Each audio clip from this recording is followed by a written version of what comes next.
Students, welcome to the class. Students, today we will analyze some chapters from chapter number 40 onwards of the novel Oliver Twist by Charles Dickens. Students, in this chapter, Nancy goes with Noah following to London Bridge where she waits. After past midnight, Rose and Mr. Brownlow get out of a carriage and walk towards the bridge. Nancy watches them and immediately heads towards them. Nancy tells them she can't she can't talk in the open and leads them to a staircase going down to the river. Students, when Noah watches this, he finds the perfect spot from which to overhear them. Nancy says that she has had a horrible fear and premonition of death all day, which was why she was too nervous to speak on the bridge. Mr. Brownlow tells Nancy that he believes her story and that if she leads them to monks, they will do their best to respect her wishes and not turn in Fagin or Sykes. Nancy tells them about the three cripples and gives them all the information they could need to find monks there without arousing anyone's suspicion. Mr. Brownlow tries to convince Nancy to take his help to escape his life with Sykes and Fagin, but she will not be persuaded. She also refuses to take money, only accepting a token of something that Rose has worn to remember her by. Mr. Brownlow and Rose walk out of sight. Nancy collapses into tears. As soon as she carries herself off, Noah runs back to Fagin's. Students, after hearing Noah's report, Fagin sits in profound anger, waiting for Sykes to return from his thieving. Fagin looks at Sykes with such an extreme facial expression that Sykes fears he will attack him, but Fagin says Sykes is not the source of his anger.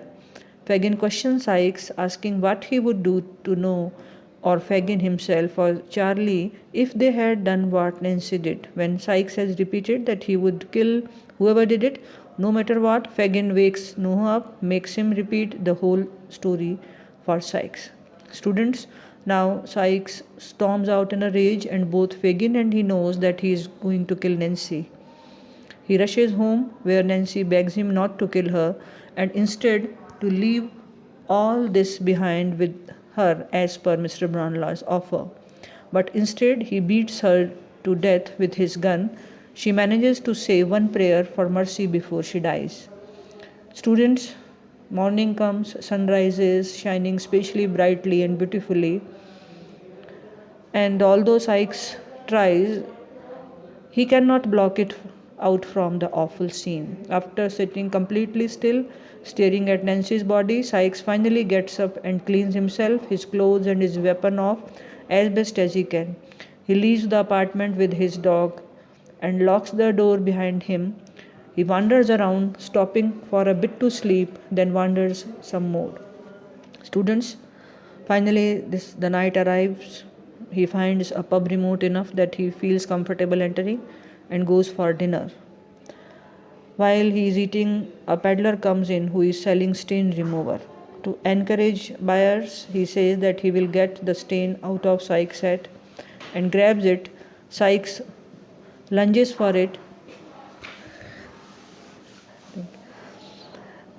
and upon getting back rushes out of the pub. Sykes walks on without destination and begins to feel terrified by the sense that Noah's ghost is following him. He finds a shed in which he stops for the night, but while there, he has a vision of Nancy's dead eye floating in the darkness everywhere he looks.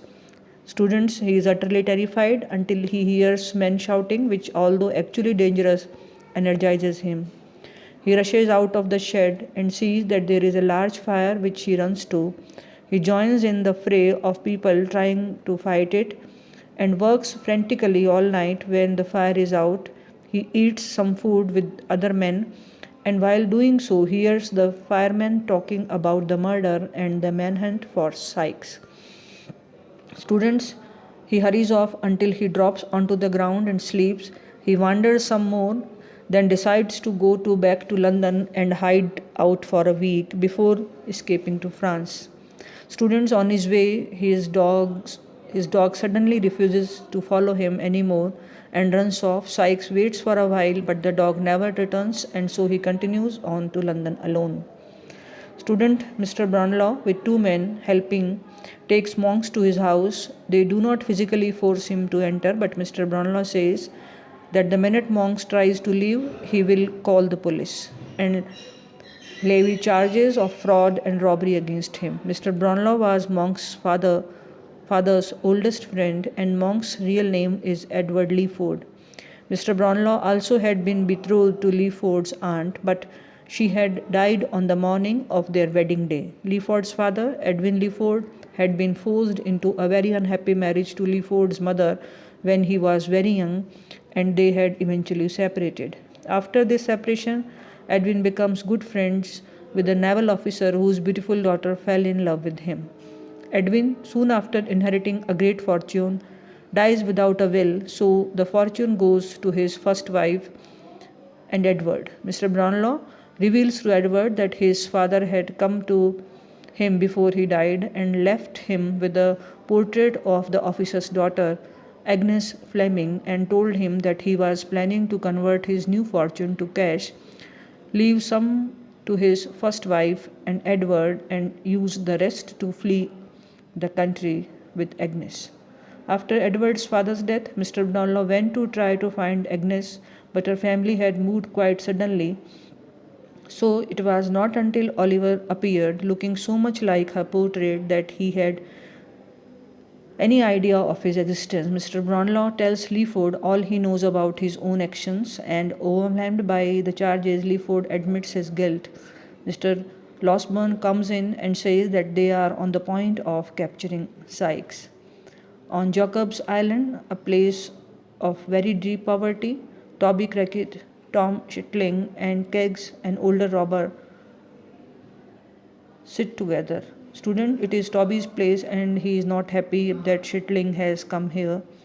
Shetling tells them that Fagin and No Claypole were taken by police that afternoon, and Bet, who went mad upon seeing Nancy's body, was taken to a mental hospital, and everyone at Cripples was arrested, and Beats is planning to come to Shetling too once it has gotten dark. Sykes' dog, without his master, jumps onto the apartment through an open window. They don't see Sykes anywhere near, so they relax, but once darkness falls, they hear a knocking at the door, and it is the murderer.